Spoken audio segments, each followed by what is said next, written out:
America में एक खतून थी जिसकी बचपन से ही अपनी फैमिली के साथ ना शक्ल मिलती थी ना ही हरकतें मिलती थी। वो खतून बहुत ज्यादा परेशान थी। फिर 43 साल की उम्र में उस खतून ने अपना डीएनए टेस्ट करवाया। डीएनए टेस्ट की रिपोर्ट आई तो उस खतून के पांव के तले जमीन निकल गई। वो बहुत ही ज्यादा हैरान हो गई। लड़की का नाम मिकी ओब्रायन है। मिकी ओब्रायन बचपन से जिसको अपना वालिद समझती रही, दरअसल वो इसका वालिद नहीं था। मिकी ओब्रायन की वालदा का चक्कर किसी और मर्द के साथ था, जिसके नतीजे में ये लड़की पैदा हुई।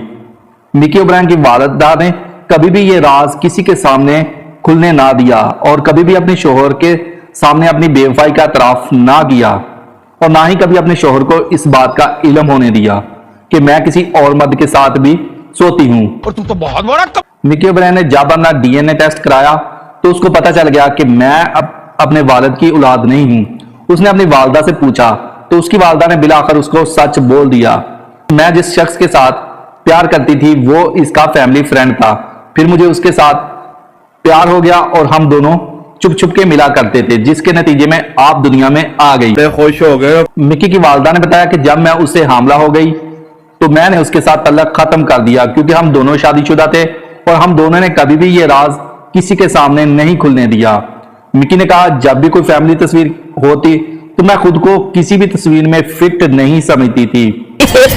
मिकी का कहना था कि मेरे घर वाले भी मुझसे प्यार नहीं करते, मेरे भाई बहन भी मुझसे सुतेला जैसा सलूक करते हैं। मिकी ने कहा मैं कभी भी सोच नहीं सकती थी मैं अपनी मां की रंग रलियों का नतीजा होंगी। दोस्तों वीडियो आपको कैसी लगी? अगर वीडियो अच्छी लगी है, वीडियो पसंद आई है तो वीडियो को लाइक जरूर करें।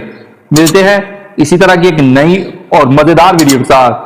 तब तक के लिए दोस्तों अल्लाह हाफिज।